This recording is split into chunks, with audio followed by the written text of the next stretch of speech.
नमस्कार, तरुण भारत न्यूज बुलेटिनमध्ये आपल्या सर्वांचं स्वागत. पाहूयात स्थानिक घडामोडी. राष्ट्रीय महामार्गावरील कोगनोळी नाक्यावर शुक्रवारी रात्री आणि शनिवारी करण्यात आलेल्या कारवाईत 13,32,000 रुपयांची रोकड जप्त करण्यात आली.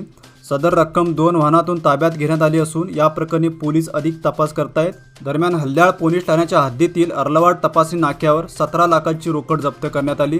धारवाड जिल्ह्यातील अळणावर येथून हल्ल्याळकडे निघालेल्या वाहनाची अर्लवाड नाक्यावर तपासणी केली असता सदर रक्कम आढळून आली. संबंधित व्यक्तीकडे रकमेसंदर्भात कागदपत्रांची मागणी केली असता त्याच्याकडून समाधानकारक उत्तर मिळालं नाही, त्यामुळे रोकड ताब्यात घेण्यात आली. निवडणुकीच्या पार्श्वभूमीवर कॅन्टोन्मेंट बोर्डाने अनधिकृत बॅनर्सवर कारवाई केल्यानंतर आता महानगरपालिकेने कारवाईची धडक मोहीम सुरू केली. रस्त्याशेजारी तसेच सरकारी खुल्या जागांमध्ये अनेक ठिकाणी बेकायदा स्टॉल उभारलेत. हे स्टॉल वाहतुकीसाठी अडचणीचे ठरत आहेत, त्यामुळे असे स्टॉल व खोकी हटवण्यात आली. मागील 2 दिवसांपासून अतिक्रमण हटाव विभागाकडून ही मोहीम राबवण्यात येते.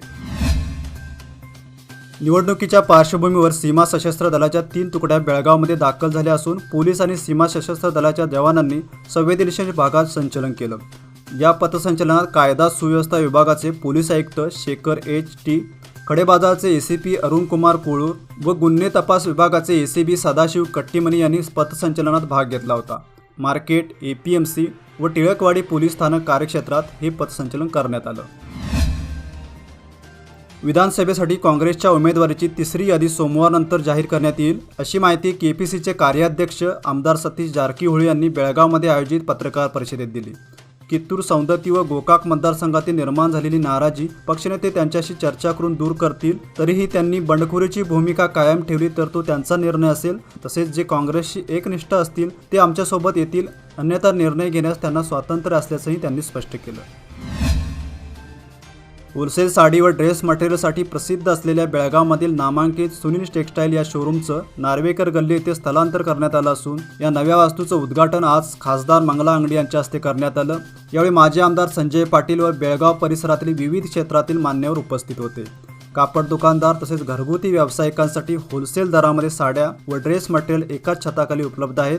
तसेच प्रत्येक प्रकारच्या साड्या शोरूममध्ये उपलब्ध असल्याने व्यवसाय अजून भरारी घेईल, असा विश्वास कटारिया कुटुंबियांनी यावेळी व्यक्त केला. दरम्यान बेळगाव परिसरातील कापड व्यावसायिक, उद्योजक व व्यापारी यांनी कटारिया कुटुंबियांना शुभेच्छा दिल्या. ढोल ताशांच्या गजरात व भंडाऱ्याची मुक्त उधळण करत भाविकांनी सौंदती डोंगरावर दवना पौर्णिमेनिमित्त कंकण धारण यात्रा साजरी केली.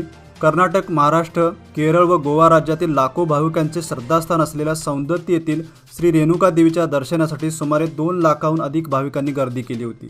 दरम्यान यात्रेच्या पार्श्वभूमीवर धारवाड व बेळगाव परिवहन महामंडळाने विशेष बस सेवा सुरू केली होती. मुचंडी येथील श्री सिद्धेश्वर यात्रा भक्तिमय वातावरणात नुकताच संपन्न झाली. यात्रेत सिद्धेश्वराच्या जयघोषात इंगळ्यांचा कार्यक्रम पार पडला. दरम्यान परिसरातील हजारो भाविकांनी सिद्धेश्वराचं दर्शन घेतलं. तसेच देवस्थान कमिटीने यात्रेचं योग्य नियोजन केलं होतं. नेहरू नगर परिसरात ड्रेनेजचं पाणी रस्त्यावर येत असल्याने नागरिक अक्षरशः हैराण झालेत. येथील महादेव मंदिरामागील मुख्य रस्त्यावर पाऊस पडला की हे पाणी रस्त्यावर येत असतं, मात्र याकडे महानगरपालिकेने दुर्लक्ष केले. त्यामुळे या ड्रेनेजची तातडीने दुरुस्ती केली नाही तर आंदोलन करण्याचा इशारा परिसरातील नागरिकांनी दिला आहे. निप्पाणीसह परिसरातील ग्रामीण भागातील शेती व्यवसायात हरित क्रांती घडवण्यासाठी काळमावाडी करार पूरक ठरला. बारमाही पाण्याची सोय झाल्याने परिसरात शेतकऱ्यांना विकासाची दिशा प्राप्त झाली.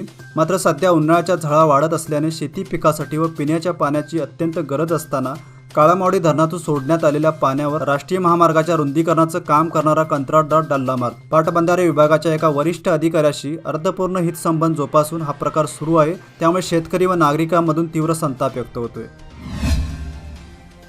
खानापूर तालुका महाराष्ट्र एकीकरण समितीच्या कार्यालयासमोरील फलकावर निवडणूक अधिकाऱ्याची वक्रदृष्टी पडली. अधिकाऱ्यांनी फलकाच्या आकाराचं कारण देत समिती कार्यालय फलक काढून टाकला. यामुळे समितीच्या कार्यकर्त्यांमधून व मराठी भाषिकांमधून तीव्र शब्दात नाराजी व्यक्त करण्यात येते.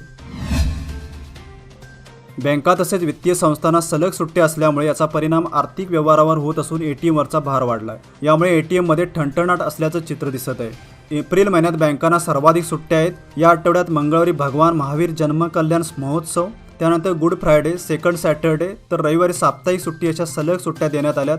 या सुट्ट्यांमुळे आर्थिक व्यवहार थंडावलेत. मोठ्या रकमेसाठी आता सोमवारी बँक उघडेपर्यंत वाट पाहावी लागणार आहे. आजच्या बुलेटिनमध्ये इथेच थांबूया. अधिक माहिती आणि ताज्या घडामोडींसाठी पाहत राहा Tarun Bharat YouTube channel. Subscribe करा, लाईक करा आणि जरूर शेअर करा. तसेच दररोज सकाळी वाचा दैनिक तरुण भारत.